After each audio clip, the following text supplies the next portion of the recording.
बोलो सूर्य देव भगवान की जय। पाठ पूजा चैनल में आज हम रविवार व्रत कथा सुनेंगे। एक बुढ़िया थी, उसका नियम था प्रति रविवार को सवेरे ही स्नान आदि कर घर को गोबर से लीप कर फिर भोजन तैयार कर भगवान का भोग लगा स्वयं भोजन करती थी।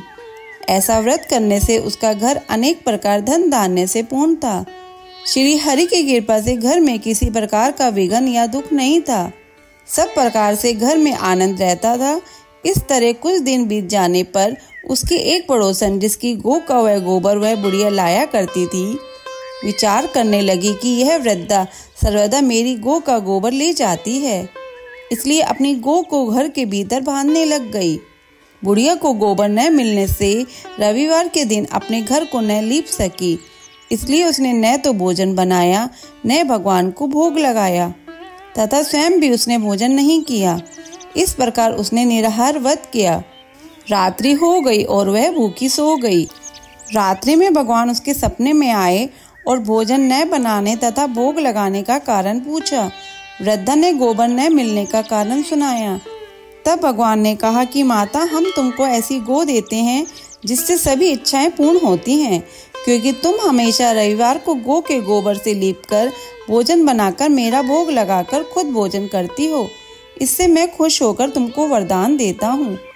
निर्धन को धन और बांझ स्त्रियों को पुत्र देकर दुखों को दूर करता हूँ तथा अंत समय में मोक्ष देता हूँ। सपने में ऐसा वरदान देखकर भगवान तो अंतर्ध्यान हो गए और वृद्धा की आंख खुली तो वह देखती है कि आंगन में एक अति सुंदर गौ और बछड़ा बंधे हुए हैं। वह गाय और बछड़े को देखकर अति प्रसन्न हुई और उसको घर के बाहर बांध दिया और वहीं खाने को चारा डाल दिया। जब उसकी पड़ोसन बुढ़िया ने घर के बाहर एक अति सुंदर गौ और बछड़े को देखा तो द्वेष के कारण उसका हृदय जल उठा और उसने देखा कि गाय ने सोने का गोबर किया है, तो वह उस गाय का गोबर ले गई और अपनी गाय का गोबर उसकी जगह पर रख गई। वह नित्य प्रति ऐसा ही करती रही और सीधी सादी बुढ़िया को इसकी खबर भी नहीं हुई। तब सर्वव्यापी ईश्वर ने सोचा कि चालाक पड़ोसन के कर्म से बुढ़िया ठगी जा रही है, तो ईश्वर ने संध्या के समय अपनी माया से बड़े जोर की आंधी चला दी। बुढ़िया ने अंधेरे की बहस से अपनी गौ को भीतर बांध लिया। प्रातःकाल जब वृद्धा ने देखा कि गौ ने सोने का गोबर दिया है तो उसके आश्चर्य की सीमा न रही और वह प्रतिदिन गौ को घर के भीतर बांधने लगी।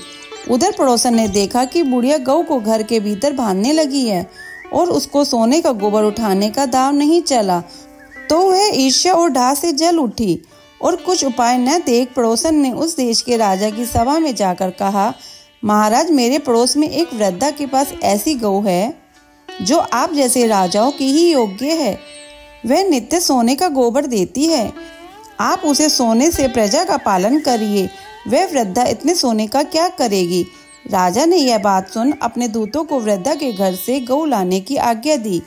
वृद्धा प्रातः ईश्वर का भोग लगा भोजन ग्रहण करने ही जा रही थी कि राजा के कर्मचारी गौ खोलकर ले गए। वृद्धा काफी रोई चिल्लाई, किंतु कर्मचारियों के समक्ष कोई क्या कहता। उस दिन वृद्धा गौ के वियोग से भोजन न खा सकी और रात भर रो रो कर ईश्वर से गौ को पुण्य पाने के लिए प्रार्थना करती रही।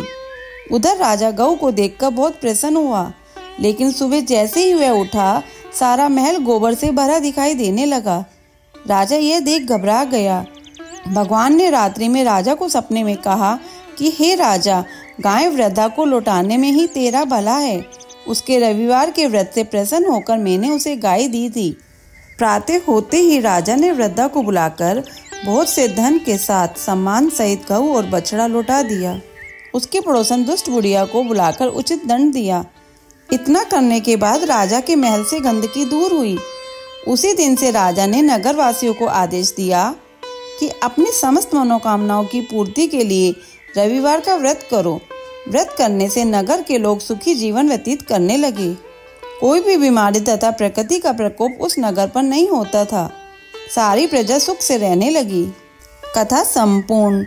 अगर आपको ये कथा सुनना अच्छा लगा हो तो इसे लाइक करके शेयर करें। चैनल पर नए हैं तो सब्सक्राइब करें।